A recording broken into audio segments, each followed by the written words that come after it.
The marble floors of Harrington Enterprises gleamed under the morning light, a reflection of the perfection its billionaire CEO, Alexander Harrington, demanded. Everything in his world was about excellence, whether in numbers, design, or presentation. To him, appearances defined worth.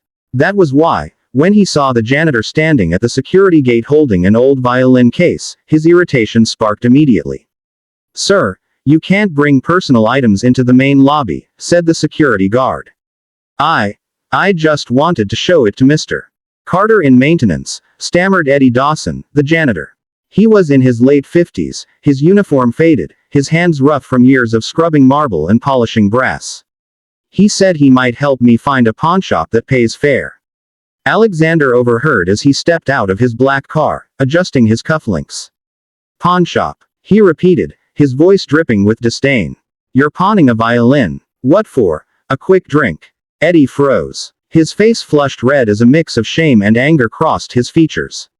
"No, sir. My granddaughter. She." Alexander cut him off. "You're on company time. If you need extra money, work harder instead of dragging junk into my building." The guard shifted uncomfortably. Eddie's grip tightened around the worn case. Inside, the violin rested on faded red velvet, its varnish cracked, strings loose but intact. "It's not junk," he whispered. But Alexander had already walked past him. Inside the elevator, the CEO's assistant, Rachel, gave him a cautious look.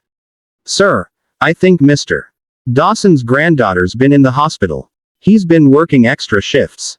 Alexander barely looked up from his phone. Everyone has a sob story. Discipline, not pity, is what builds character. Yet, as the day passed, Alexander couldn't quite shake the image of that battered violin case from his mind. He'd played violin as a boy, his mother's insistence before she died, but he had quit after one humiliating recital where he missed a note and his father, a stern financier, had called him a disgrace. Since then, he'd equated art with weakness. That evening, while reviewing contracts in his penthouse office, his daughter Clara, 12, came in quietly. She was pale, her eyes tired from yet another round of treatments. Music was her comfort. Her mother had been a violinist before passing away 3 years earlier. "Daddy," she said softly, holding up a flyer.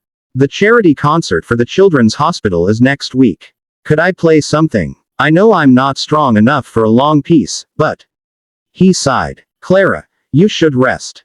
Leave the performing to professionals." Her face fell, and his chest tightened for a moment, but he looked away.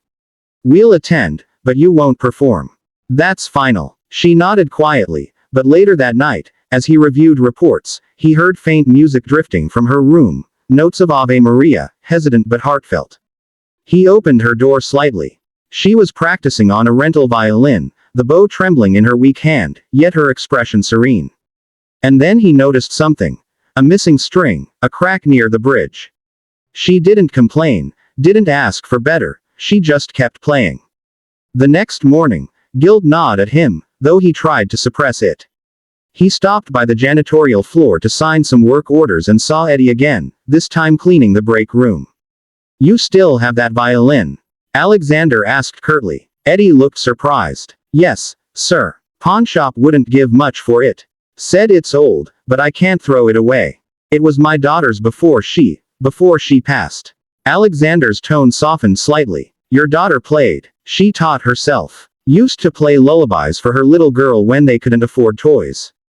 "The girl? My granddaughter. She's in the hospital now. I thought maybe I could sell it to pay for her treatment, but it doesn't feel right." For the first time, Alexander didn't know what to say. He stared at the man who worked for minimum wage, trying to keep his family afloat, and felt a strange pang, a mirror of the helplessness he used to feel before his wealth insulated him from it. "Bring it to me tomorrow," he said abruptly. "I'll see what it's worth." That night, he told Clara nothing, only that he had an errand to run in the morning. When Eddie arrived with the violin the next day, Alexander examined it in his office. The wood bore marks of time, but the craftsmanship, something about it felt special. "This is an antique," he murmured. "It might even be valuable." Eddie blinked. I didn't know.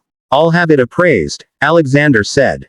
"In the meantime, I'll buy it from you for..." He named a generous sum, but Eddie shook his head. No, sir. It doesn't feel right. It's all I have left of my daughter.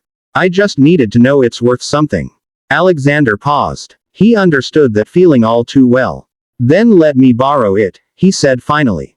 Just for a while. That afternoon, when he placed the violin in front of Clara and told her it belonged to a friend, her eyes lit up as if he'd brought her the world. She lifted it gently, ran her fingers across the strings, and whispered, "It feels alive." For the first time in months, she smiled, a real, radiant smile. He didn't know it then, but the next few days would change everything. Because at the charity concert that weekend, when Clara walked onto the stage with that same old violin, Alexander Harrington would learn the meaning of true worth, and realize that the man he had judged most harshly might be the one who had given his daughter hope. The ballroom glittered that evening. Crystal chandeliers, silk gowns, a sea of diamonds and designer suits. The annual Harrington Foundation Charity Gala was the event of the year, with media cameras flashing and CEOs congratulating each other on their philanthropy. Alexander Harrington stood at the center, as always, the picture of control. Yet inside, he felt uneasy. His daughter, Clara, had insisted on performing tonight. Against his protests, she had practiced day and night with the old violin Eddie had loaned him. He didn't understand it, but the music from that instrument had filled their home with warmth again, something he hadn't felt since his wife's death. Still, he feared embarrassment. What if she faltered in front of hundreds? What if the violin broke mid-performance? When the host finally announced, "And now, a special piece performed by young Clara Harrington," the room quieted. Alexander's heart pounded. His daughter stepped onto the stage, wearing a simple white dress, her hair pulled back. No jewelry, no glitter, just the violin. She lifted the bow. The first note was shaky, but then, silence fell over the hall. The melody that followed was hauntingly beautiful. Each stroke of the bow carried something raw, fragile, yet pure, a longing that silenced even the chatter of billionaires. It was as if the violin itself remembered every sorrow, every lullaby Eddie's daughter had once played, and was now releasing it into the air. Tears welled in Alexander's eyes. For the first time, he didn't see an audience, or wealth, or image. He saw his daughter glowing under the soft light, her music reaching something deep inside him he had buried long ago. When she finished, there was a heartbeat of stillness, then thunderous applause. Cameras flashed, people rose to their feet, and Alexander stood frozen. But then he noticed something that made his breath catch.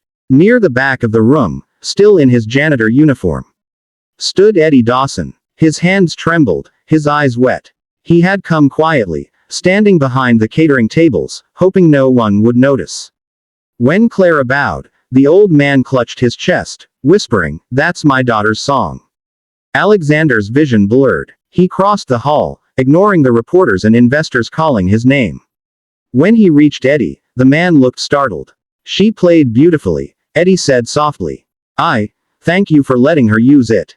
Alexander's voice broke. "It's your violin, Eddie. Your daughter's gift brought my daughter back to life." Eddie shook his head. "It belongs to the music now." For once, the billionaire had no words. He realized he had spent years measuring people by their wealth, yet here stood a man richer in love and legacy than he could ever hope to be. When the crowd dispersed, Alexander made a decision that stunned everyone. He announced from the stage, "Tonight's proceeds will fund the Dawson Foundation for Music and Healing, in honor of every family that's struggled and still found hope through music." The applause that followed wasn't for power or prestige, it was for redemption. In the weeks that followed, the story spread. A janitor's violin had revived the heart of a billionaire's child and inspired a movement that brought music therapy to children's hospitals across the country. One morning, Alexander visited the hospital where Eddie's granddaughter was being treated. He found the girl smiling, holding a small violin donated by the foundation. Eddie turned to him. "Looks like miracles come in strings and wood sometimes, don't they?" Alexander smiled, his eyes misty. "And in the hearts of people we fail to see." From that day forward, he never passed Eddie without a word of respect. The billionaire had learned that worth was never about possessions or perfection. It was about the music that lived within broken things, waiting for someone to listen.